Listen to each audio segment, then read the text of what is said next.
years ago, when I was maybe Anthony's age, or close to that, my parents were missionaries in Taiwan. And we decided we were going to take a special vacation. We were going to go on the Cross Island Highway. Cool. There was 2 cars of us.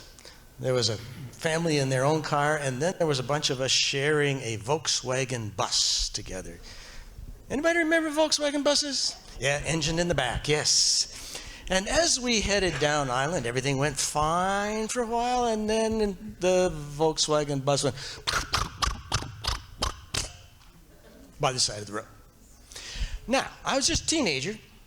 My dad's not mechanical, and all the rest were ladies who were not mechanical. But the other car had one more guy. So we had 2 men and a boy and some spectators. And we said, well, what do we do now? I think you're supposed to open the hood. So we opened the hood, back of the van, bus. That thing with the wires on it, don't they sometimes mess with that? Looked at it, and we hadn't any idea what you're supposed to do with it. So we put it back on, said, try that. Whoa, it worked, yes, sir. Down the road we go. A while, and then it went by the side of the road. Well, we said, we know what to do. Open up the back, and see that thing with the wires going, take off the top, look at it. Don't know what to do, put it back down, clip it again, try it again, and off we go again. Yes, oh, yes. So as you get onto this road, heading up into the mountains, it starts out like 4 lanes with a divider down the middle and guardrails on the side. You can just sail up into those beautiful mountains. And then it gets skinnier. That's 2 lanes. And then it loses the mark on the edge of the road. And then it gets skinnier again. And eventually it loses the guardrails. And it was just 1 lane. And there's a stoplight on the road where there's no side roads. It just says, stop. And you wait till the traffic comes the other way. And then your side gets to go while they wait down at the other end for yours. 1-way road. Because there wasn't room for 2 lanes. And after that, you lost the pavement. And it was a dirt road. And it was winding along the side of the mountain.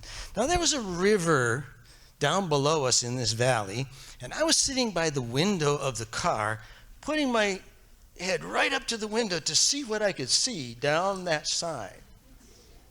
And I couldn't see the edge of the road. All I could see was down to the river, way down there. It must have been at least 1/4 mile. I don't know, 1/2 mile.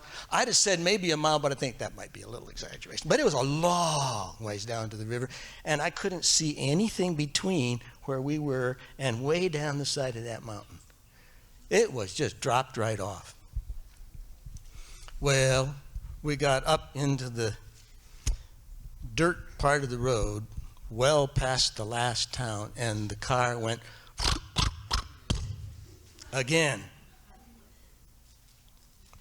And we tried and we tried and we tried and we tried, and it didn't work. Now what we gonna do?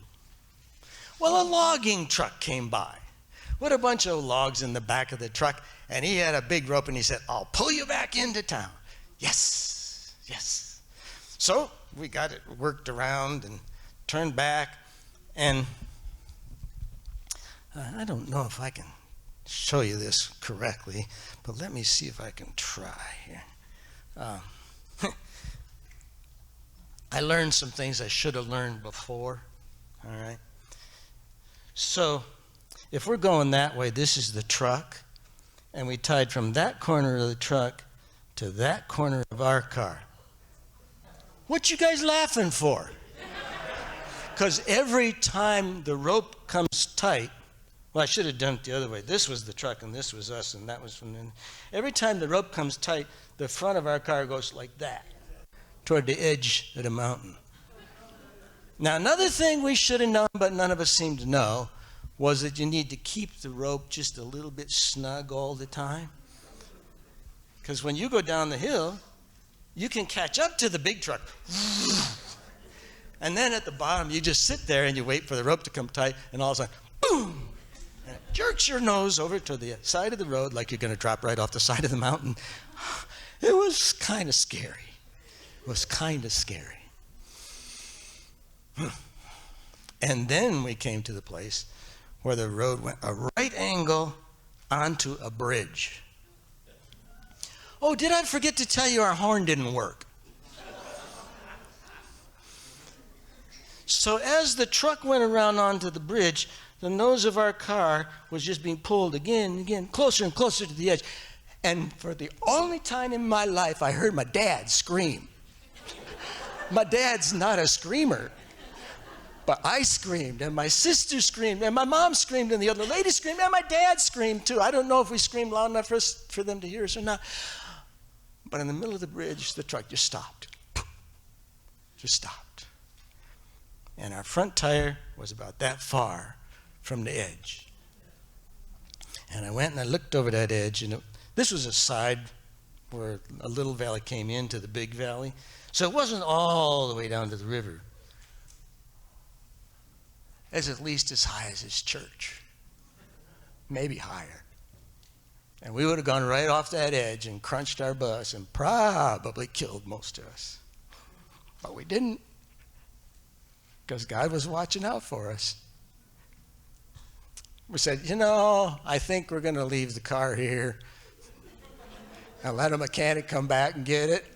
And we got into the truck and onto the truck, and we rode the truck down to the next town. And we stayed in a nice little hotel there while somebody fixed our car.